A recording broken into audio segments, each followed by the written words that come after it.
엑셀 실무 강의를 시작하도록 하겠습니다. 그 첫 번째로 간단한 성적표를 만들어 보면서 엑셀의 다양한 기능들을 살펴보도록 하겠습니다. 첫 번째로 화면에 대해서 설명을 간단히 해보자면, 제일 위에 나와 있는 파일, 홈, 삽입, 페이지 레이아웃 등은 리본 메뉴라고 합니다. 이 리본 메뉴는 각각의 탭을 클릭하여 사용을 하게 되는데, 이 부분들에 대해서는 저희가 직접 문서를 만들면서 필요에 따라 설명을 해드리도록 하겠습니다. 자, 그 다음 줄을 설명을 해드릴게요.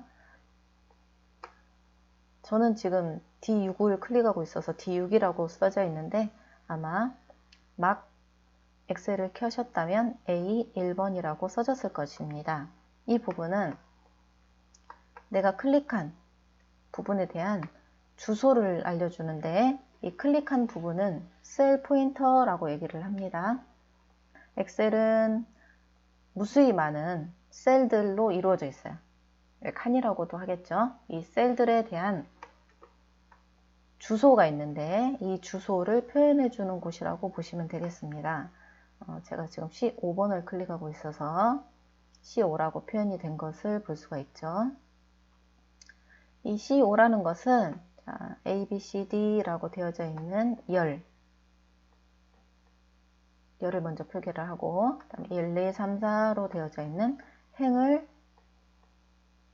합쳐서 주소가 만들어지는 것입니다. 그래서 내가 어딘가를 클릭을 하면 이 주소 값이, 여기는 I 12번이 되겠죠.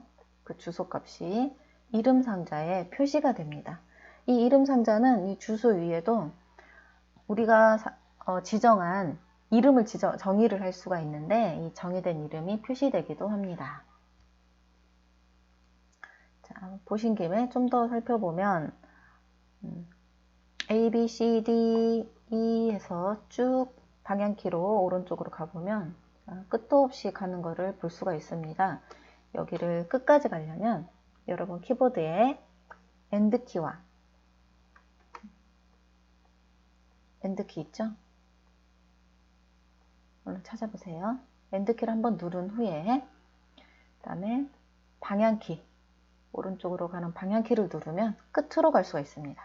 한번 가볼까요? 엔드키 한번 눌러주고 오른쪽으로 가는 방향키를 눌러주면 끝으로 갑니다. 끝은 XFD라고 써져 있네요. 역시 마찬가지 아래로 갈 때도 엔드키를 한번 누르시고 아래로 가는 방향키를 눌러주시면 1,148,576이 끝이 되겠습니다. 이 부분이 끝이죠. 그래서 엑셀은 보여지는 화면이 굉장히 많은 엄청나게 큰 페이지 중에 아주 일부분만 우리가 화면에서 본다라고 보시면 되겠습니다. 방금 하신 엔드 누른 후에 방향키를 이용해서 이동하는 것은 우리가 알아둘 필요는 없고, 처음으로 가는 거, 마우스를 잘못 움직여서 혹은 엔터키가 계속 쳐져서 내가 봐야 될 화면 이외에 다른 곳으로 갔을 때에는 원래의 첫 번째 화면으로 찾아가야 되는데, 이 첫 번째 화면으로 찾아가는 키는 컨트롤 누른 채로 홈키를 누르면 됩니다. 컨트롤 누른 채로 홈키를 누르면 항상 A1번으로 가게 됩니다. 만약에 나중에 배울 틀 고정이 지정이 되었다라고 하면 틀 고정의 아랫분 첫 번째 칸으로 이동을 하게 됩니다. 그래서 우리는 컨트롤 홈을 알고 있으면 되겠죠. 그럼 빠르게 찾아갈 수 있습니다. 이렇게 많은 셀들로 이루어진 이 하나의 장을 뭐라고 하느냐, 시트라고 얘기를 합니다. 이제 워크시트라고 하죠. 작업지 정도라고 보시면 되겠습니다. 그래서 시트가 하나 있는데 옆에 보시면 플러스 키가 있죠. 이 플러스 키를 누르면 시트가 하나 더 생깁니다. 또 누르면 또 시트가 하나 더 생깁니다. 몇 개까지 만들 수 있느냐? 우리들이 쓸 만큼은 만들 수 있는 것 같아요. 안 된다라는 문구를 본 적이 없어서 그걸 끝까지 눌러보질 않아서 몇 개가 만들어질 수 있는지는 알 수 없으나 그 쓸 만큼 계속 만들어서 쓰시면 되겠습니다. 그럼 각각 하나의 문서, 시트 1번이 하나의 문서, 시트 2번이 하나의 문서, 시트 3번이 하나의 문서로 해서 엑셀은 제가 뭘 잘못 눌렀습니다. 엑셀은 통합 문서라고 얘기를 합니다. 문서들이 통합되어 있다라고 보시면 되겠죠. 자, 이 문서 시트 2번과 3번은 필요가 없기 때문에 삭제를 하도록 하겠습니다. 놔둬도 되지만 마우스 오른쪽 버튼 시트 3이라고 써져 있는 부분에서 마우스 오른쪽 버튼을 눌러주시면 삭제라는 명령이 있습니다. 자, 바로 삭제되는 걸 볼 수 있죠. 바로 삭제되는 이유는 이 시트에 무슨 내용이 하나도 없기 때문에 바로 삭제가 됩니다. 만약 어떤 내용이 들어있다면 마우스 오른쪽을 눌러서 삭제를 누르면 이런 경고 문구가 나옵니다. 이 시트가 마이크로소프트 엑셀에서 영구적으로 삭제됩니다. 계속 하시겠습니까? 네, 삭제 누르면 되겠죠.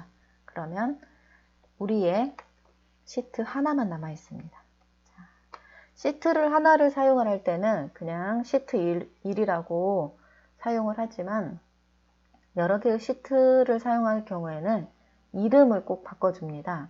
그래야 한눈에 어떤 시트인지 알아볼 수 있기 때문이죠. 자, 시트의 이름은 마우스 오른쪽 눌러서 이름 바꾸기를 통해서 바꾸기도 하지만 대부분 더블 클릭을 합니다. 성적표라고 적어볼까요? 성적표 쓰시고 엔터. 엑셀은 처음 열었을 때 영어가 써지기 때문에 첫 번째 한영kel 한번 누르셔야 돼요. 저는 살짝 눌렀습니다. 자, 그래서 우리는 성적표라는 걸 만들어 보도록 하겠습니다.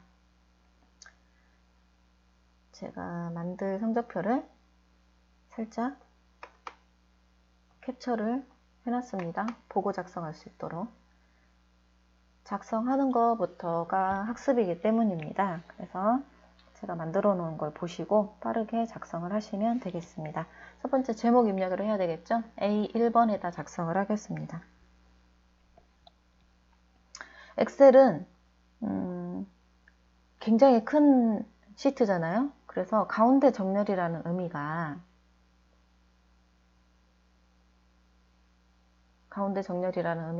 이 한 칸에 한 칸에서 가운데 정렬을 의미하기 때문에 저희가 문서를 만드는 이 문서에서 1학년 1학기 중간고사 성적표가 가운데로 와야 되잖아요.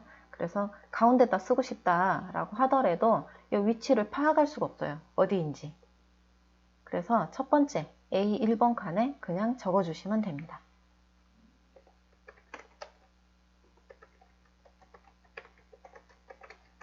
이렇게 적어주시면 되겠습니다.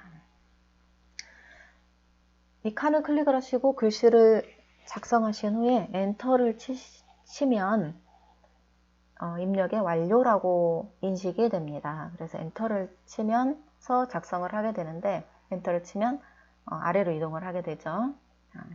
그 다음 번호, 이름, 국어 등의 이걸 뭐라고 해야 되나요? 중간 보고 작성을 해야 되는데 자, 보통 처음에 작성하시면 이 2번 칸에 작성을 하겠죠.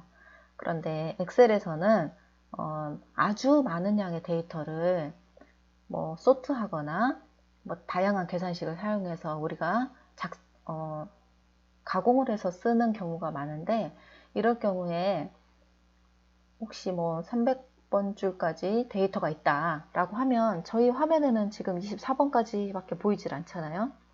300번까지 블록 지정을 하려면 되게 힘들겠죠.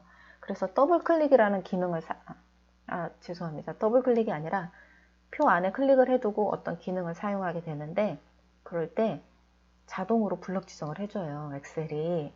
그런데 이렇게 제목과 바로 연달아 쓰면 엑셀이 제목까지 블록 지정하는 경우가 발생을 합니다. 그래서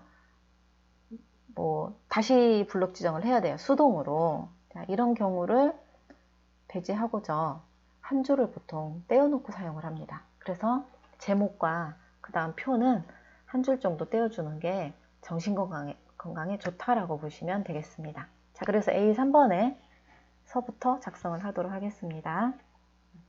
먼저 번호, 이름, 국어, 영어, 수학, 총점, 평균을 작성을 하는데 번호 한 다음에 탭 버튼을 누르시면 오른쪽으로 이동을 합니다. 마우스로 클릭하셔도 돼요. 이름 쓰신 후에 탭, 국어 탭, 영어 탭, 수학 탭, 총점, 평균. 자, 탭으로 사용하신 후에 엔터를 치시면 탭이 처음에 시작했던 그 부분의 아래로 이동을 하기 때문에 좀 편하게 사용할 수 있고, 뭐 마우스를 클릭하거나 혹은 방향키를 이용을 해서 이동하거나 뭐 상관은 없습니다. 본인이 편한 대로 사용을 하시면 되겠습니다. 자, 이렇게 번호, 이름, 국어, 영어 등의 소제목을 작성을 하셨다면 그 아래에 있는 내용을 작성을 하는데 이 부분을 작성을 해야 되겠죠. 작성을 하는데 방금 사용하신 방법대로 일 쓰고 탭하여 박세롬 탭 80, 90 이렇게 사용하셔도 되지만 대체적으로 엑셀에서는 제목 써준 후에 번호를 먼저 작성을 하고 그 다음에 이름을 먼저 작성을 하고 국어 점수를 먼저 작성하고 이렇게 작성을 합니다. 그래서 그걸 위해서 엔터키를 누르면 아래로 이동을 해요. 쓰시고 엔터키를 이용해서 작성을 하라라는 얘기겠죠. 1 쓰고 엔터, 2 쓰고 엔터, 이렇게 3 쓰고 엔터. 지울 때는 블럭 지정을 해줘서 딜리트 키 하시면 됩니다. 블럭 지정하셔서 백스페이스를 사용하시면 하나만 지워져요. 그렇기 때문에 우리는 딜리트 키를 이용해서 지우면 한 번에 지울 수가 있습니다. 이렇게 작성하시고 필요할 때 지우시고 지우면 되겠습니다. 자, 번호에서는 1번, 2번, 10번까지 있는데 만약에 더 많은 수치들로 이루어져 있을 때 계속 쓰기, 한 300번까지 써야 된다. 계속 써야 되겠죠? 그래서 이런 불편함을 해소하고자 채우기 핸들이라는 이 녀석, 이걸 이용을 해서 쉽게 번호를 작성할 수가 있습니다. 얘 이름이 채우기 핸들인데 굉장히 중요한 기능이에요. 굉장히 많이 사용을 합니다. 자, 이 채우기 핸들을 이용하면 자, 첫 번째 1을 먼저 써주도록 하겠습니다. 1 쓰고 엔터. 자, 1 쓰고 엔터 눌렀더니 숫자 1이 오른쪽으로 가는 걸 볼 수 있죠? 자, 나머지 번호나 이름, 국어 등은 왼쪽 정렬이 되어져 있는 반면에 숫자 1은 오른쪽으로 되어져 있는데 엑셀 기준에서는 계산을 하기 위한 숫자냐 아니면 문자냐 라는 글자인지 글자?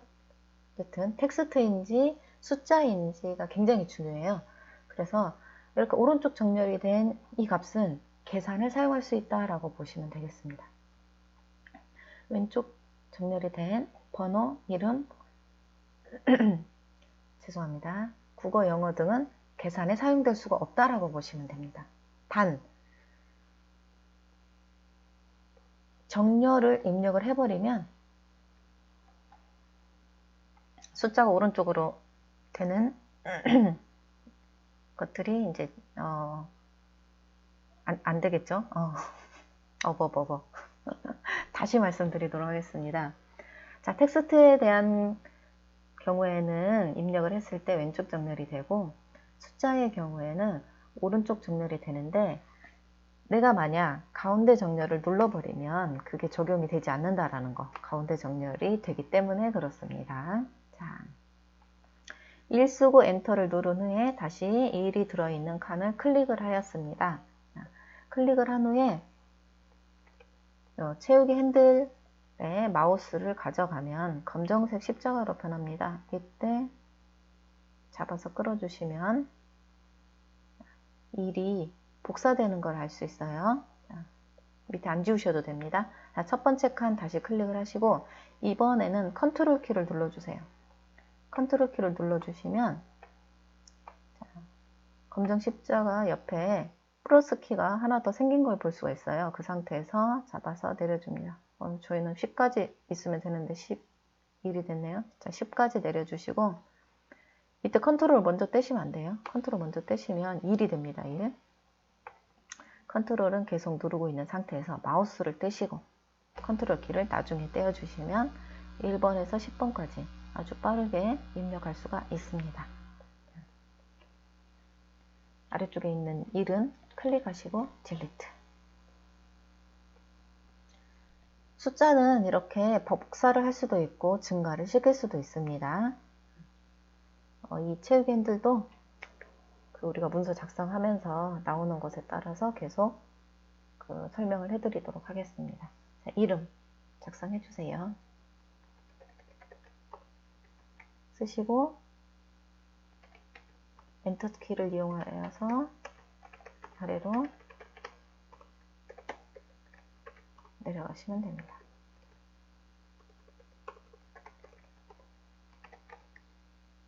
방금 요거. 자, 여기 다시 한번, 여기 설명 한번 해드릴게요.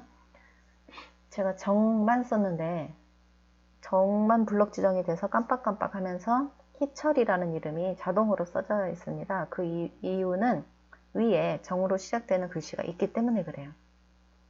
만약에 정희철이 맞다라고 하면 이 상태에서 그대로 엔터를 치시면 되고, 저희는 정희철을 쓰면 안 되죠. 정, 그러면 뒤에 있는 걸 무시하시고 내가 써야 될 글씨를 쓰면 이렇게 지워지고 입력한 글씨로 바뀌는 것을 볼 수가 있습니다.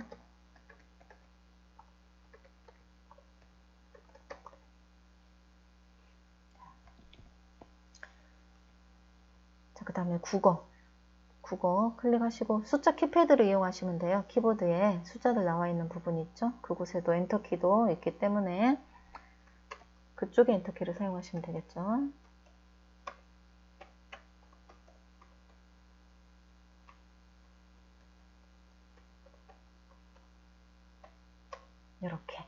이렇게 입력하시면 되겠습니다. 또 영어, 수학 남았는데 이렇게 블록 지정을 해 놓은 상태에서 입력도 할 수가 있습니다. 이럴 경우에는 얘가 계속 이렇게 엔터를 치면 아래로 입력하고 맨 마지막에서 엔터를 치면 수학의 첫 번째 칸으로 이동을 해서 다시 엔터를 쳐서 작성을 하실 수가 있습니다. 이땐 중간에 엔터를 쳤는데 틀렸다. 그럼 되돌아가면 이제 이 블록 지정이 풀리게 됩니다. 그래서 틀리지 않게.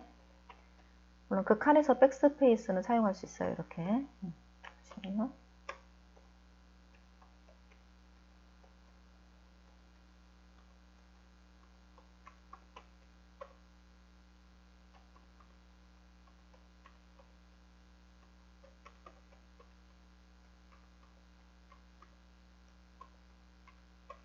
이렇게 입력을 해서 엔터를 쳤더니 처음 시작하는 부분으로 돌아간 걸 볼 수가 있네요. 아! 중간에 틀렸네요. 66인데 두 번 눌렀는데 얘가 잘 안 눌러진 모양입니다. 키보드가. 이렇게 해서 입력을 다 했습니다. 가운데 정렬은 나중에 하도록 하겠습니다.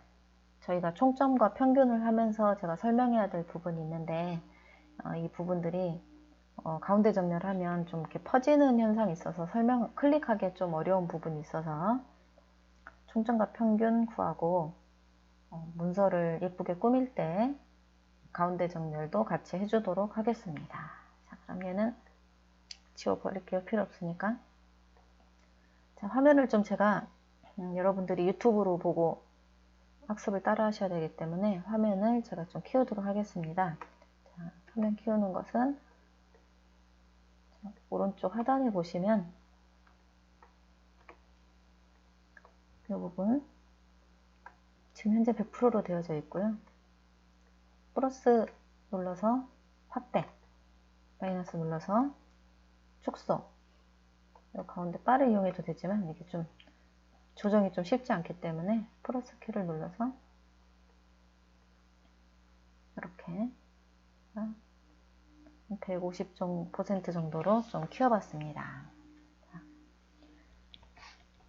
오늘의 하이라이트, 총점을 구하는 것입니다. 엑셀에서는 하나의 셀이 전부 다 그 계산기라고 보시면 되겠습니다. 그래서 계산을 할 건데 어떻게 계산을 할 거냐, 규칙을 정해놨어요. 앞에 는을 입력을 하시면 계산이 됩니다. 는을 입력을 하고 지금 박세롬의 경우에는 80점 더하기 90 더하기 65 친 후에 엔터를 치면 235라고 총점이 나오죠. 이걸 클릭 한번 해보겠습니다. 클릭을 해보면 처음 시작할 때 제가 설명을 안 하고 넘어간 부분이죠. 이렇게 보면 얘가 이렇게 한 세트인데 수식 입력줄이라고 얘기를 해요. 이 수식 입력줄에는 말 그대로 수식을 입력할 수도 있고 들어있는 수식을 볼 수도 있습니다. 우리 눈에는 235가 보이겠으나 이 안에는 실제적으로 는 계산해라 80 더하기 90 더하기 65라는 의미로 보시면 되겠습니다. 자, 지우도록 하겠습니다. 이렇게 사용하지 않아요. 이렇게 사용하면 이 밑에를 계속 입력을 해줘야 되겠죠? 계속. 그리고 어떤 값이 변화됐을 때 얘가 65점이 아니고 70점이네? 했을 때 이 부분은 변화가 안 되잖아요. 내가 다시 여기로 변화를 시켜야 되겠죠. 그래서 엑셀은 이렇게 값을 넣지 않고 위치 값, 즉 C4번이죠. 이런 셀 주소를 이용해서 계산을 합니다. 그래서 참조를 이용해서 계산을 한다라고 보시면 되겠습니다. 지우고 다시 하셔도 되고 엑셀은 그냥 다른 걸 입력을 하면 기존의 값은 지워지기 때문에 는 클릭하시면 되겠습니다. 네, 총점 칸에서 는 클릭하시고 우리는 박세롬의 국어의 점수가 필요하죠. 국어를 클릭하시면 안 되고요. 80점을 클릭을 해야 되겠죠. 이렇게 80점을 클릭을 하면 내가 클릭한 부분이 빙글빙글 돌면서 색상의 표현이 됩니다. 하늘색으로 표현이 됐네요. 그리고 C4번이다 라는 셀 주소 값이 표기가 되죠. 자, 더하기는 우리가 입력을 해줘야 됩니다. 더하기. 자, 영어 점수 필요하죠? 90점. 자, 90점을 클릭을 하면 이번에는 D4번이라고 표기가 되고 빨간색으로 그 빙글빙글 점선이 돌아가고 있는 걸 볼 수가 있네요. 더하기. 수학 점수에 65점을 클릭하면 이번엔 보라색으로 이 4번이라고 표기가 됩니다. 그래서 각각 어디에 위치되어져 있는지 알아볼 수 있도록 색상이 다르게 표시가 돼요. 그래서 쉽게 어느 위치를 선택하고 있는지 알 수 있겠죠. 우리의 박세롬의 총점은 박세롬의 국어 80점, 박세롬의 영어 90점, 박세롬의 수학 65점의 그 부분을 클릭을 하여 계산을 하도록 만들어놨죠. 엔터. 그러면 235라고 표현이 됐습니다. 이렇게. 그래서 이 총점에 235를 클릭을 하면 는 C4 더하기 D4 더하기 24라고 표현이 되어 있고 이거는 이제 눈으로 찾는 게 아니라 더블 클릭을 하시면 어느 위치에 있는지를 볼 수가 있습니다. 자주 사용하는 기능입니다. 더블 클릭. 더블 클릭한 후에는 다른 곳을 클릭하시면 돼요. 이렇게 다른 곳을 클릭을 했을 때 어떻게 하면 문제가 되는데 왜 잘 되지? 이 수식이 틀어지는 경우가 있어요. 틀어지는 경우가 있어서 가급적이면 ESC 키로 우리 키보드의 제일 왼쪽 위에 있죠. 더블 클릭해서 봤다면 ESC 키로 나오시면 됩니다. 취소기 때문에 원래 값을 유지한다 라고 보시면 되겠습니다. 자, 그럼 지금 박세롬의 총점은 235점인데 아까 말씀드린 그 수학의 점수가 만약에 65점이 아니라 70점이라면 수학의 점수를 70점으로 수정해주고 엔터를 치는 순간 240점으로 바뀌는 걸 볼 수가 있죠. 어떤 값이 입력되거나 수정이 되면 재계산을 해요. 전체를 재계산을 해서 값들을 업데이트 시킨다고 보시면 되겠습니다. 원래의 65점으로 엔터를 치면 값이 이렇게 바뀐다라고 보시면 되겠습니다. 그래서 참조로 이루어져 있다 하더라도 모든 참조된 부분이 하나의 값이 바뀜으로써 전체가 다 업데이트가 된다라고 보시면 되겠습니다. 자, 두 번째는 김영미의 국어 점수는 이제 C 5번이 되겠죠. 김영미의 영어 점수는 D 5번이 되겠네요. 수학 점수는 E 5번이 되겠습니다. 아주 중요한 게 나옵니다. 여기에서 집중하시기 바랍니다. 자, 그러면 김영미의 총점을 또 클릭해서 만들 수는 없잖아요. 물론 그래도 되지만 우리는 이제 지금 현재는 10명이니까 10번 하면 되겠죠. 하지만 이게 10,000건이라면 과연 10,000건을 일일이 클릭을 해서 입력을 할 수가 있을까요? 네, 너무 중노동이죠. 자, 그래서 이 총점이 나와져 있는 수식 또한 뭘 이용을 해서 채우기 핸들을 이용을 해서 값을 작성을 합니다. 자, 잘 되는지 한번 볼까요? 자, 235 칸을 클릭을 하시고 채우기 핸들을 잡아서 아래로 이렇게 내려줍니다. 내려주시면 어때요? 값들이 다 다르게 나오죠.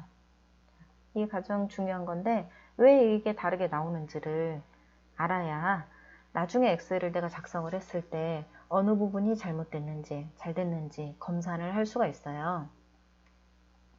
자, 첫 번째 235를 클릭을 하면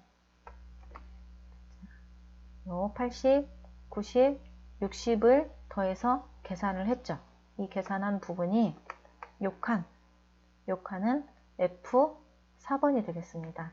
그래서 이 F4번에 기록이 된다라고 보시면 돼요. 자, 그러면 F4번에서 저희가 채우기 핸들로 한 칸을 내렸잖아요. 이렇게. 그럼 이 칸은 뭐가 되느냐? 여기는 F4가 되고 여기는 F5가 됩니다. 자, 자신의 셀 값, 위치 값을 보면 F5가 되겠죠. 그럼 엑셀은 어떤 방식으로 이루어지느냐?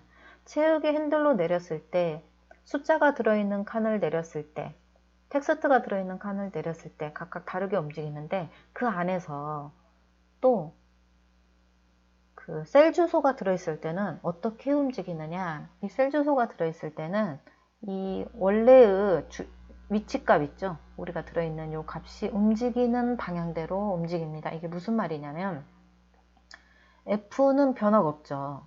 F는 그러면 이 열은 변화를 시키지 않습니다. 자, 4가 5로 변했습니다. 그러면 행 번호만 1 증가를 시켜요. 행 번호만 4로 5로 해주는 게 아니라 5로 바꾸는 건 아니에요. 증가된 만큼, 증가된 수치만큼, 그래서 즉 플러스 2를 해준다라는 뜻입니다. 자, 제가 컨트롤 물결 표시를 해보도록 하겠습니다. 자, 컨트롤 물결 표시를 하면 값으로 보여지지 않고 수식으로 보여지는 그 명령어예요. 컨트롤 물결이. 네, 물결은 1 왼쪽에 있죠. 컨트롤 누른 채로 물결을 누르면 이렇게 바뀝니다. 다시 한번 누르면 원래대로 바뀝니다. 컨트롤 물결. 컨트롤 물결. 평소에는 쓸 일은 없겠죠. 제가 지금 설명하려고 지금 설명을 하기 위해서 좀 만들어 봤습니다. 자, 확대를 좀 하고. 여기는 F4번 셀이에요. 여기는 F5번 셀이고, 자, 아까 말씀드린 대로 숫자만 얼마만큼 플러스 1만큼 증가가 되었죠. 자, 그러면 느는 그대로 오고 C는 변화가 없죠. 뭐만? 예, 4만 5로 변화가 됐네요. 1 증가시켰습니다. 더하기 D 그대로 오고 D4만 D5로, E 그대로 오고 D4만 D5로 바뀐 걸 볼 수가 있습니다. 자, 그래서 두 번째 걸 보시면 클릭을 하면 색깔이 칠해지네요. 이 경우에는 더블 클릭을 하지 않고 클릭만 해도 이렇게 보여집니다.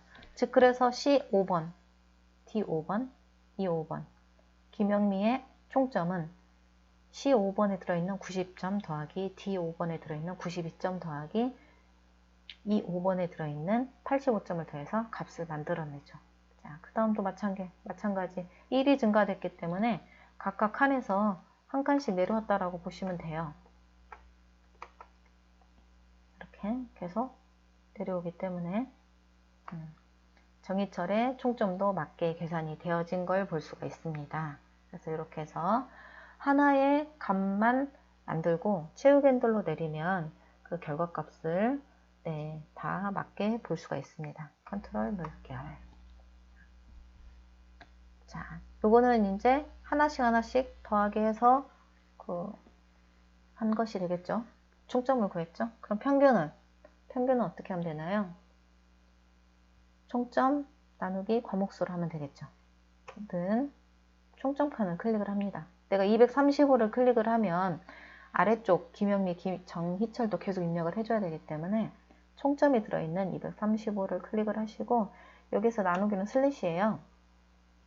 숫자 키패드에서도 슬래시가 있고 이쪽에도 시프트의 왼쪽에 보면 슬래시 있습니다. 몇 명? 3명. 이렇게 하면 계산이 되겠죠. 총점이, 평균이. 자, 여기까지는 우리가 함수를 사용하지 않고 그냥 수식을 이용해서 더하기, 빼기, 곱하기, 나누기로 값을 만드는 거고, 자, 이번에는 지워보도록 하겠습니다. 235에서부터 드래그하여 딜리트. 자, 엑셀은 함수들이 굉장히 많아요. 함수로 이루어졌다라고 보시면 되고, 함수는 우리의 도움을 주기 위해서 만들어진 거라고 보시면 되겠습니다. 함수는 가장 쉽게 우리가 이해할 수 있는 게 초등학교 저학년 때 배우는 요거라고 보시면 돼요. 어떤 값을 넣었을 때, 어떤 x 값을 넣었을 때 요 안에 무슨 일이 이루어져서 뭐가 나올까요? 예, y 값이 나오게 되겠죠. 만약 여기에 더하기 3이 있다면 2를 넣었을 때 답 요가 나오겠죠. 이런 식으로 3을 넣었을 때 6이 나오겠죠. 그럼 이 부분을 뭐라고 하느냐? 함수라고 하는 거예요. 간단히 더하기 3이라고 했지만 모든 값을 더해라, 평균을 구해라, 순위를 구해라, 뭐 이런 식으로 다양하게 사용할 수 있는 게 함수라고 보시면 되겠습니다. 그래서 이 함수들은 만들어져 있어요. 만들어져 있기 때문에 우리가 필요한 값을 잘 넣어주면 되겠죠. 함수가 굉장히 다양하고 또 여러 가지를 하기 때문에 하나를 넣어야 되는 경우도 있고 여러 가지를 넣어야 되는 경우도 있고 아주 다양해서 어떻게 보면 이 함수를 사용하는 방법을 배운다라고 보시면 될 수도 있겠어요. 자, 그럼 총점. 총점 칸을 클릭을 했는데 이때 주의할 점. 더블 클릭을 해서 이렇게 깜빡깜빡 하고 있으면 이게 잘 자동 합계라는 명령을 쓸 건데 이게 잘 되질 않아요. 그래서 이렇게 다른 거 클릭했다가 하셔도 되고 ESC 키를 눌러도 됩니다. ESC 키. 이렇게 그냥 클릭된 상태. 더블 클릭을 하면 그 셀을 수정하는 상태가 되기 때문에 편집 상태라고 보시면 돼요. 그럴 경우에는 자동 합계가 잘 되질 않더라고요.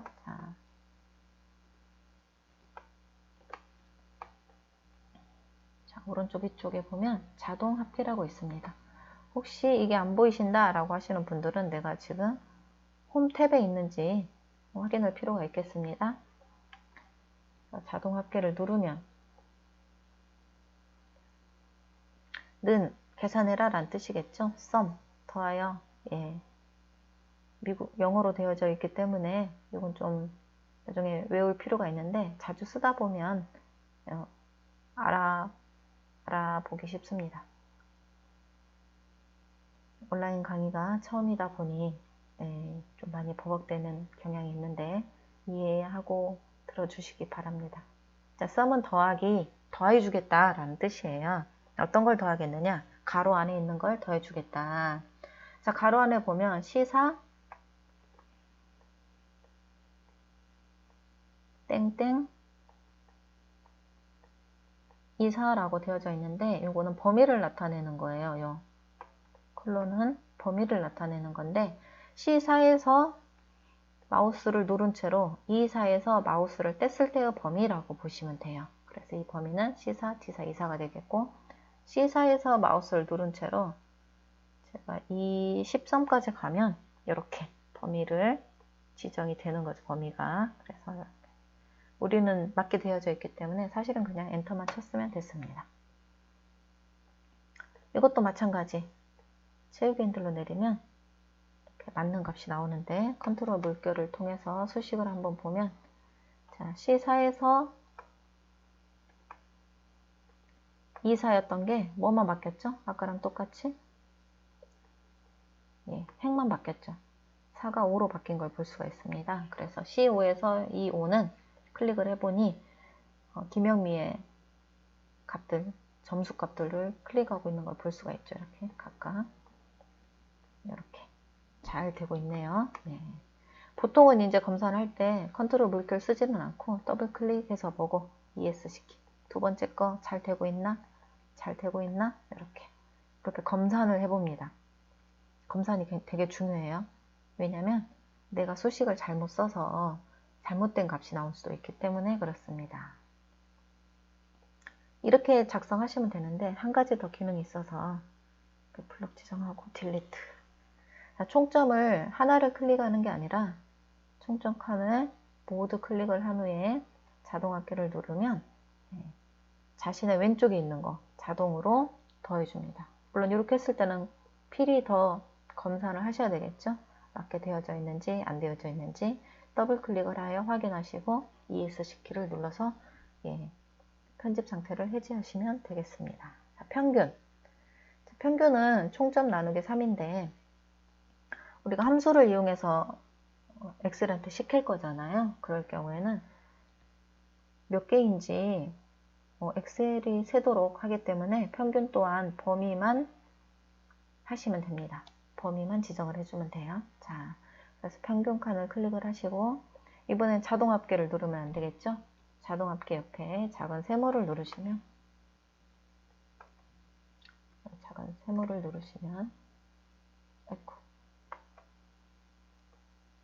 이걸 누르시면 평균이 있습니다.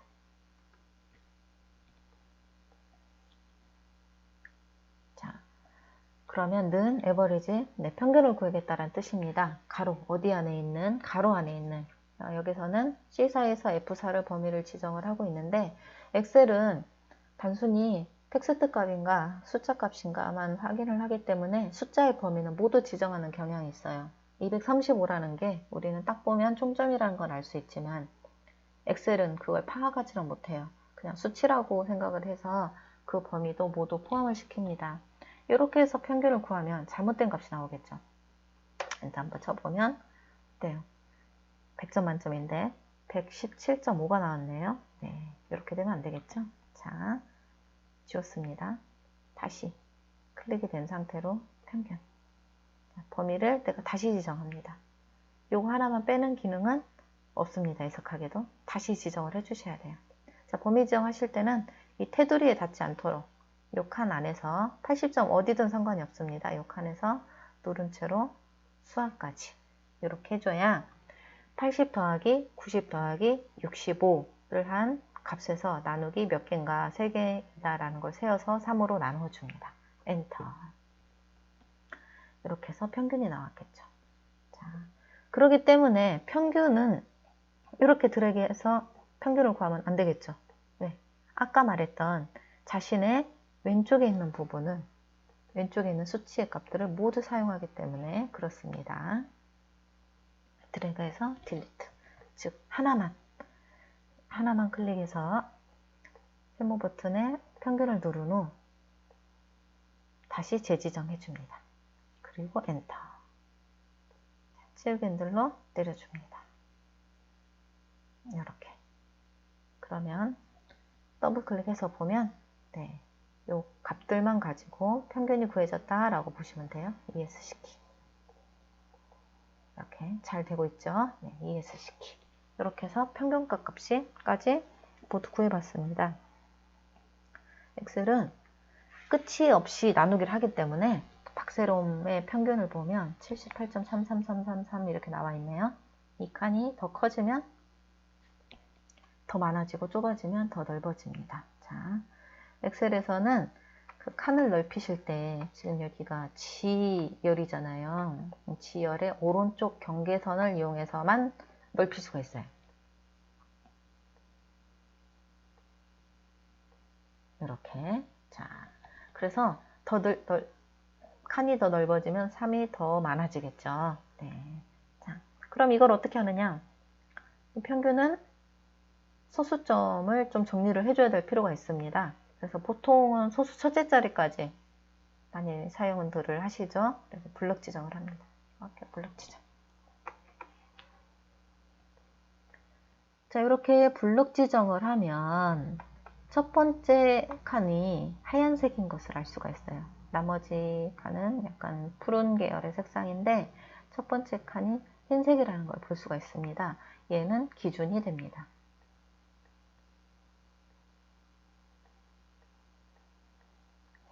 자, 이 기준은 무슨 기준이냐? 제가 이 두 가지의 기능을 사용을 하려고 합니다. 이 두 가지의 기능은 마우스를 한번 제가 대보면 마우스 되어졌던 그 글이 사라졌네요. 자릿수 늘림, 얘는 자릿수 줄임. 자, 자릿수 늘림은 0.0을 왼쪽으로 빼서 0.00으로 만들겠다. 0.0이 0.00이 됐으므로 자릿수가 늘어난 거죠. 자, 두 번째 오른쪽에 있는 것은 0.00을 오른쪽으로 밀어서 0.0으로 만들겠다. 자릿수 줄임이 되겠습니다. 자, 이걸 사용을 하실 때 범위가 여러 개인 경우에는 기준에 따라서 작동을 한다라고 보시면 되겠습니다. 그래서 78.3333의 기준으로 보면은 자릿수를 줄여야 되겠죠. 그 소수 첫째 자리로 가기 위해서는 자릿수를 줄여야 되겠죠. 그래서 여기서는 자릿수를 줄임을 한 번 눌러봅니다. 그러면 기준에 맞춰서 나머지 그 소수 밑에 숫자가 없었던 부분들도 0으로 다 채워준 걸 볼 수가 있습니다. 또 줄이고 또 줄이고 또 줄여서 네, 소수 첫째 자리까지 만들었습니다. 자, 되돌리기를 한번 해보도록 하겠습니다. 되돌리기 원래대로. 자, 그러면 지금 얘를 소수 첫째 자리로 만들기 위해서 소수 줄임을 지금 4번을 했잖아요. 4번 클릭하기가 불편하신 분들을 위하여 블럭 지정이 되었을 때, 자, 마우스 오른쪽을 눌러보면 셀 서식이라는 기능이 있습니다. 자, 여기서 마우스 오른쪽은 이 범위 지정한 곳에서 마우스 오른쪽을 하셔야 돼요. 마우스가 이 블럭 지정한 범위 안에서 있어야 돼요. 다른 곳에서 오른쪽을 눌러버리면 범위가 풀리고 내가 그 오른쪽 누른 그 칸에 대한 그 오른쪽 메뉴가 뜨기 때문에 그렇습니다. 자, 범위 지정을 했으면 그 안에서 마우스 오른쪽에서 셀 서식. 자, 셀 서식 중에 이것도 필요에 따라서 그때그때 설명을 해드릴게요. 지금 다 설명해도 머리에 들어오지 않기 때문에 필요한 것만 사용을 하고 네, 설명을 해드리도록 하겠습니다. 자, 표시 형식에 어떻게 표시를 할 거냐라는 뜻이에요. 숫자를 눌러줍니다. 자, 숫자를 눌러주면 보기라고 있죠, 보기. 이 보기는 지금 우리가 클릭된 게 그 78.3333이었잖아요. 여기에 적용이 되면 어떻게 바뀌느냐를 보여주는 곳이에요. 자, 지금 현재 소수 자릿수를 0으로 했기 때문에 78만 나온다라는 뜻입니다. 천단위 구분 기호는 이제 1000의 자리가 넘을 때 체크를 해주면 쉼표가 표기되는 거고, 음수는 음수일 때 어떻게 표현할 거냐, 음수일 때 가로로 해서 빨간색으로 표시를 할 거냐, 가로로 해서 검정색으로 표시할 거냐, 아니면 그냥 빨간색으로만 표시할 거냐, 아니면 이건 지금 검정색인데 지금 선택이 되어져 있어서 흰색으로 보이죠. 마이너스 표기한 후 숫자로 표시할 거냐라는 뜻이에요. 이거는 뭐 나중에 하고, 우리는 소수 자릿수를 1로 이걸 눌러서 1이라고 올려줘도 되고, 키보드에 1 눌러서 직접 쓰셔도 됩니다. 그래서 1로 표시를 해주면 보기가 바뀌었죠. 78.3이라고 나온다 라는 뜻입니다. 왜 78.3이냐? 예, 대표 걸 보여준다고 그랬죠, 제가. 또 기준이 두고 대표 것을 기준으로 보여주고 있는 거예요. 그래서 확인을 누르면 나머지 것들도 쭉 바뀌는 것을 볼 수가 있습니다. 자, 이제 다 완성이 됐습니다. 자, 완성이 됐으면 아까처럼 예쁘게 꾸며봐야 되겠죠? 이렇게 꾸며보도록 하겠습니다. 자, 보통 할 때 아래쪽을 먼저 하는데 여러분은 지금 뭐 빨리 제목부터 해야 되기 때문에 제목부터 해보도록 하겠습니다. 자, 엑셀은 가운데라는 의미가 없기 때문에 그 가운데 정렬이 지금 여기서는 좀 얘한테서는 무의미해요. 자, A1번을 제가 클릭을 했는데 가운데 정렬은 요건 세로 가운데 정렬을 의미합니다. 이미 세로는 가운데로 되어져 있죠. 예. 이 가운데 정렬을 누르면 이 A1번에서 가운데 정렬이다 보니 앞에 부분이 없어져 버렸죠. 다시 눌러서 빼주면 원래대로 됩니다. 그럼 이 가운데 정렬을 어떻게 할 거냐. 그래서 엑셀은 아래에 있는 표를 기준으로 이 표의 가운데에 맞춰줍니다. 자, 그래서 A1번에서부터 어디까지? G1번까지. 왜? 평균이 G열이기 때문에 G1번까지를 블럭 지정을 해주시고 여기서 이렇게 하고 가운데 정렬 해봐도 각각 하나의 칸의 가운데 정렬, 가운데 정렬, 가운데 정렬이기 때문에 이 셀들을 하나의 셀로 만들어 주셔야 돼요. 그래서 이거 셀 병합이라고 하는데 위쪽에 보시면 병합하고 가운데 맞춤이라는 기능이 있어요. 병합을 하고 글자를 가운데 배치시켜라 라는 의미로 보시면 되겠습니다. 이거 눌러주시면 네, 가운데로 감가 볼 수 있겠죠. 자, 기본값은 맑은 고딕의 11입니다. 글꼴 예쁘게 변화시킬 거면 맑은 고딕 옆에 세모 버튼 누르셔서 바꾸시면 되고 11이라는 수치 변화시키려면 세모 버튼 눌러서 바꾸시면 되는데 저는 그 옆에 가가 2개 있죠. 요걸 이용을 해서 잘 사용을 합니다. 이 가는 왼쪽에 있는 가는 좀 더 크고 위로 가는 그 세모를 가지고 있죠. 이런 경우에는 글자를 크게 합니다. 글자 크기 크게. 그런데 얘는 짝수로 이동이 돼요. 그래서 지금 현재 11이면 12, 14, 16 이런 식으로. 오른쪽에 줄이는 것도 마찬가지 2단위씩 줄기 때문에 11이면 먼저 10 짝수로만 이동이 돼요. 10, 8, 6 이런 식으로 작동이 된다라고 보시면 되겠습니다. 그래서 저는 14로 하고 싶거든요.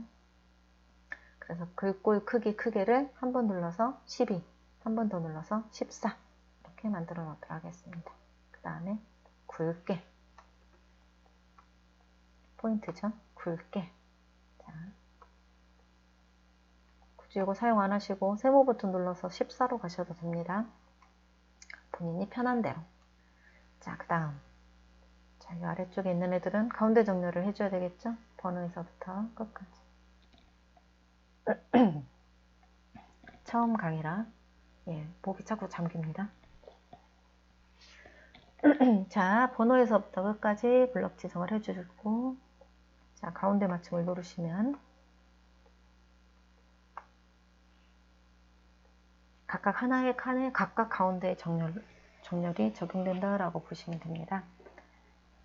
자, 이때 주의할 점. 자, 저만 해볼게요. 되돌리기 한 후에 블럭 지정한 후 처음에 엑셀을 사용하시는 분들이 많이 하는 실수입니다. 병합하고 가운데 맞춤을 누르는 경우가 있어요. 이 병합하고 가운데 맞춤을 누르면 이 전체를 하나로 만들고 가운데 정렬을 해라. 번호만 남겠죠. 제가 한번 해보도록 하겠습니다. 셀을 병합하면 왼쪽 위의 값만 남기고 나머지 값은 잃게 됩니다. 어때요? 번호만 남았죠? 하나의 칸으로. 놀라지 말고 되돌리기 하시면 됩니다. 되돌리기. 자, 그래서 요 가운데 정렬 눌러서 각각 가운데 정렬을 해주면 되겠습니다. 자, 여러분이 보시기에는 이렇게 해놓으면 다 된 것처럼 보이잖아요. 그런데 지금 여기 칸들 있죠? 이 줄은 눈금선이라고 해서 우리가 한 칸 한 칸에 작성하기 편하도록 만들어진 것이고 실제로 인쇄를 하면 나오질 않아요. 미리 보기 한번 먼저 보도록 하겠습니다. 자, 미리 보기 보는 방법은 자, 파일의 홈에 왼쪽에 보시면 파일이라고 있습니다. 파일 눌러주시면 인쇄라고 있어요. 인쇄. 자, 인쇄를 눌러줍니다. 인쇄하시면 안 되겠죠? 우리가 만들어 놓은 성적표입니다. 크게 보기 위해서 오른쪽 하단에 보시면 페이지 확대 축소라는 버튼이 있어요. 이걸 눌러보시면 좀 크게 나와요. 다시 한번 눌러주시면 작게, 다시 한번 눌러주시면 크게. 자, 첫 번째 문제죠. 지금 그 표 형태로 나와야 되는데 칸이 하나도 안 나온 걸 볼 수가 있어요. 그래서 엑셀은 만드신 후에 그 표를 만들어 주셔야 돼요.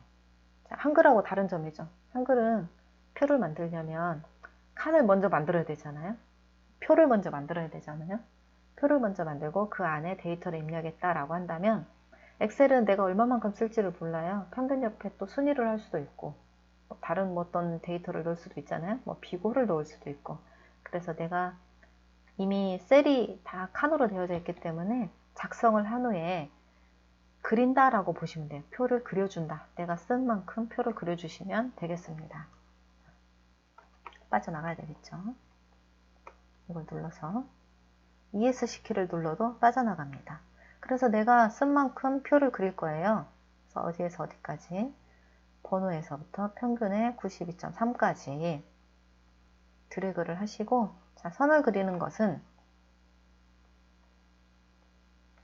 물론 마우스 오른쪽 눌러서 셀 서식에 들어가서도 하지만 가장 많이 사용하는 것은 위에 단축키라고 보시면 되고, 단축키가 아니구나. 이걸 뭐라고 하죠? 리본 메뉴를 사용하시면 되고, 자, 이 부분이 테두리를 그리는 겁니다. 자, 이 테두리를 그리는 이 부분을 좀 더 깊게 설명을 하자면, 왼쪽에 있는 이 창문 같은 그림은 바로 이게 적용이 되는 거고, 그 옆에 작은 세모는 얘가 가지고 있는 기능들을 모두 표현해주는 그 버튼이라고 보시면 됩니다. 자, 그럼 왼쪽에 있는 거는 뭘 의미하냐? 점선으로 다 이루어져 있고, 아래쪽만 그려져 있죠? 아래쪽만 선으로 돼 있죠? 그러면 우리 거에서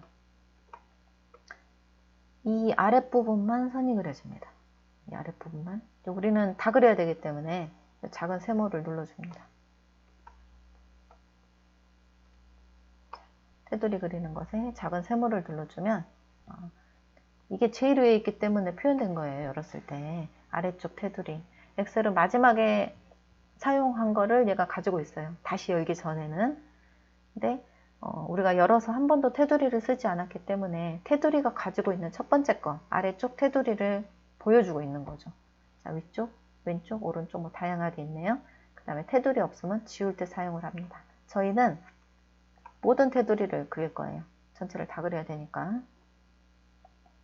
세모를 눌러서 모든 테두리. 블록을 해제해보면 어때요? 잘 나왔죠?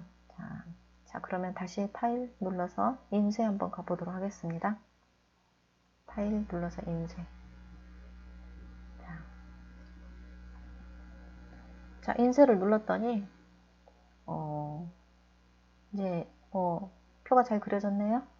자, 저쪽 아래쪽 화면을 전체 화면으로 봤을 때 이 상태에서 인쇄를 하면 A4 용지에 이렇게 한쪽에 치우쳐서 나옵니다. 치우쳐져서 나오고 좀 공간이 많은데 뭔가 낭비된 듯한 느낌이죠. 그래서 좀 더 넓히는 거, 좀 행도 넓히고 열도 좀 넓혀줘서 좀 더 예쁘게 만들어 보도록 하겠습니다. ESC 키를 누르거나 화살표 모양을 눌러서 빠져나옵니다. 자, 사실 지금 번호 칸이 이렇게 클 이유는 없겠죠. 그래서 좀 조정을 좀 하도록 하겠습니다. 자, 번호는 A열이죠. A열. A열은 A열의 오른쪽 그 끝부분 A와 B 사이에 있는 부분에다 마우스를 대서 누른 채로 왼쪽으로 이동을 합니다. 내가 원하는 만큼 줄여줍니다. 이름은 좀 넓힐까요? 그러면 B의 오른쪽을 눌러서 넓혀줍니다. 자, 지금 뭐가 좀 생겼죠? 이렇게 점선. 이 점선은 그 미리 보기를 다녀오면 나타나는 건데 여기까지가 한 장입니다 라는 의미를 말해주는 거예요. 이것은 왜 알려주냐? 내가 만약에 총점 부분을 이렇게 크게 했다면 넘어가 버리겠죠. 한 장, 여기까지가 한 장입니다. 이렇게 보여주는 그 부분이에요. 그래서 여기를 넘어가면 안 되겠죠. 다음 장으로 이동이 돼 버려요. 그렇기 때문에 중간에 잘리진 않고 이 한 칸이 이동을 해버립니다. 그래서 간혹 원하지 않게 많은 장의 그 쓰레기가 발생을 할 수가 있어요. 그래서 이거 잘 보고 하셔야 돼요. 자, 그 다음에 국어, 영어, 수학 총점 평균은 다 성적이기 때문에 하나씩 하면 똑같은 사이즈로 만들기가 되게 어려워요. 그래서 가치 조정을 할 겁니다. 가치 조정을 할 때는 C에서부터 G까지죠. 얘를 그 블럭 지정을 해야 되는데, 자, 열 블럭이 되겠죠. C를 누르면 이렇게 열이 블럭이 되는데 C에서 누른 채로 G까지. 밑에서 하시면 안 돼요. 이렇게 C에서 하셔야 됩니다. C에서 누른 채로 G까지. 자, 그 중에 어느 칸을 해도 상관이 없는데 우리가 뒤편을 잡고 하면 전체 크기로 내가 인식을 해서 엄청나게 큰 표를 만들어 버려요. 전체 요만큼 왔으면 좋겠다 뭐 이런. 예를 들어서 여기까지 왔으면 좋겠어. 이렇게 하면 각각의 셀들이 다 그 사이즈로 커져 버리기 때문에 되돌리기 보통 뒤쪽보다는 첫 번째 걸 가지고 조정을 하는 편입니다. 그럼 내가 이건 하나로 움직이는 거지 C 열 하나만 움직이는 거고 그 움직인 만큼 D, E, F, G도 움직일 거야 라고 생각을 하기 때문에 그렇습니다. 자, 약간만 조금만 키워줍니다. 이렇게 뭐 더 키워도 되고 덜 키워도 되고 본인이 원하는 대로 이렇게 해줍니다. 넘지만 않으면 되겠죠? 넘으면 얼른 되돌리기 하시면 됩니다. 자, 마찬가지, 행도 마찬가지입니다. 행은 다 똑같이 같은 크기로 가야 예뻐 보이게 좀 그 정형화된 느낌이 될 것 같아요. 그래서 3에서부터 3에다 돼야 됩니다. 숫자 3에서부터 누른 채로 13까지. 이것도 마찬가지 3하고 4. 3하고 4를 이용을 해서 넓히는데 여러분이 원하시는 만큼 넓히시면 되는데 제가 해본 결과 그나마 가장 많이 사용하는 너비는 죄송해요. 설명을 하려고 하다 보니 중간쯤 이 점선이 그 3하고 4 중간쯤 올 때가 가장 인쇄를 했을 때 좀 편안한 표의 사이즈가 되더라고요. 그래서 중간쯤만큼으로 키워주시면 되겠습니다. 잘못했다 그러면 난 이건 마음에 안 들어 그러면 항상 되돌리기를 사용하신 후 다시 하시면 되겠습니다. 그 원래대로 되돌리는 게 여러분들이 처음에 하실 때는 그 잘못되는 경우들이 많아요. 예를 들어서 이렇게 했는데 이걸 가지고 하다 보니 좀 많이 늘어났어요. 그래서 이거 줄여야지 하면서 요만큼만 줄이면 될 것 같아 이렇게 하면 없어지는 경우가 있어요. 이렇기 때문에 되돌리기를 사용하시는 게 가장 좋다라고 보시면 되겠습니다. 가급적이면 첫 번째 행에서 이렇게 한 반 정도 넓혀주시면 되겠습니다. 자, 그 다음 번호 이름, 국어, 영어, 수학, 총점 평균 이 부분은 색을 좀 칠해줄 거예요. 색은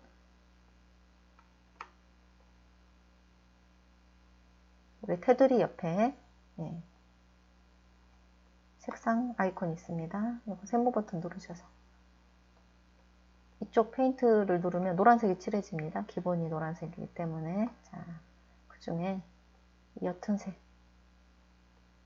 진한 색을 사용을 하면 좀 뭐라 그래야 되나? 번호, 이름, 국어, 영어가 잘 안 보인다고 해야 되나? 집중이 좀 안 될 수도 있고, 뭐 편하신 대로 사용해도 되겠지만, 저는 한 두 번째까지, 네, 두 번째까지 이렇게 사용하시면 될 것 같아요. 강요 아닙니다. 본인이 좋아하는 색상 사용하시면 되겠습니다. 이렇게. 자, 다시 한번 파일 눌러서 인쇄 가보도록 하겠습니다. 저는 아직도 양쪽에 많이 남았네요. 소심해서 너무 조금 늘렸나봐요. 자, 이렇게 됐는데, 이제 이 표가 너무 그 왼쪽으로 치우쳐져 있는 걸 볼 수가 있죠. 그래서 얘를 갖다가 좀 어느 쪽으로, 오른쪽으로 좀 보내야 됩니다. 이 보내는 것은 어디서 하느냐? 여기서 합니다. 여기. 자, 어디서 하느냐? 자, 페이지 설정이라는 부분이 있어요. 이 페이지 설정에 가서 여백. 전체 설명보다는 필요할 때 설명을 하도록 하겠습니다. 전체 설명해도 머릿속에 잘 안 들어오기 때문에 필요할 때 그때그때 사용하면서 설명을 해드리도록 하겠습니다. 이번에는 페이지 설정의 여백. 자, 여백은 위쪽 머리글 얼마를 뗄 거냐, 왼쪽에서 얼마를 뗄 거냐. 자, 지금 요만큼이 떨어져 있는 상태죠. 1.8만큼 띄어져 있어서 요만큼이 지금 떨어져 있는 상태고, 우리 눈에는 안 보이지만 지금 여백이 있어요. 자, 여백을 보고 싶다 라고 하면 저기 아래에 우리가 아까 확대했던 거 옆에 부분 눌러서 보시면 되는데, 굳이 자주 사용하지는 않습니다. 자, 저희가 사용하려고 하는 것은, 자, 페이지 가운데 맞춤을 사용하려고 합니다. 자, 페이지 가운데 맞춤은 이 표를 페이지의 가운데로 맞춰줍니다. 가로를 눌러줬더니 빨대와 넣었을 때 여기를 통해서 지금 볼 수가 있죠. 이렇게 가로 부분을 가운데로 해라. 우리 문서는 세로를 하면 안 맞아요. 세로를 하면 가운데 정중앙에 딱 표기가 되기 때문에, 표가 이제 한 장에 거의 흡사하다라고 하면 세로도 맞추면 좋은데, 우리 문서는 가운데 가면 이상하게 되겠죠. 그래서 페이지 가운데 맞춤 중에 가로만 체크를 해줍니다. 그리고 확인. 이렇게 하시면 네, 문서가 완성이 되었습니다. 이제 인쇄하시면 되겠습니다.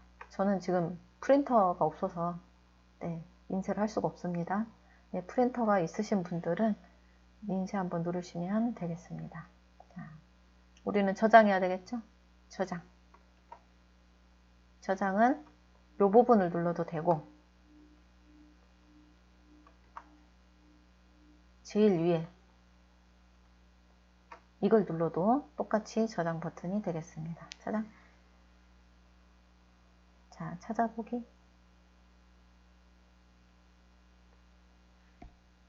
저는 찾아보기 기능을 많이 사용하는 편이에요.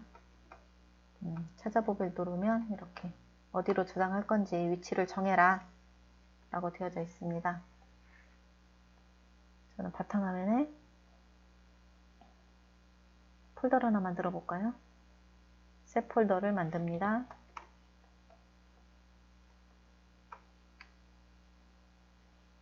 새 폴더, 엑셀, 실무, 강좌.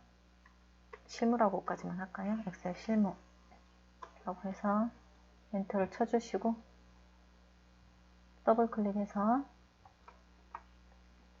엑셀 실무로 들어옵니다. 자, 파일명을 꼭 적어주셔야 돼요. 통합문서 1로 자동적으로 저장이 되는데, 이렇게 되면 오늘은 내가 기억을 하겠지만 며칠 뒤에 통합문서 1에 뭐가 들어있는지 전혀 알 수가 없기 때문입니다. 그 다음에 또 저장을 하면 또 통합문서 1로 되는데, 덮어쓰기가 되면서 기존의 문서가 사라질 수 있겠죠. 그래서 지워서 성적표.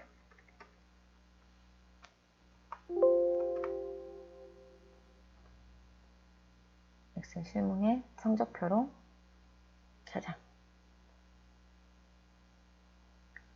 이렇게 저장을 하시면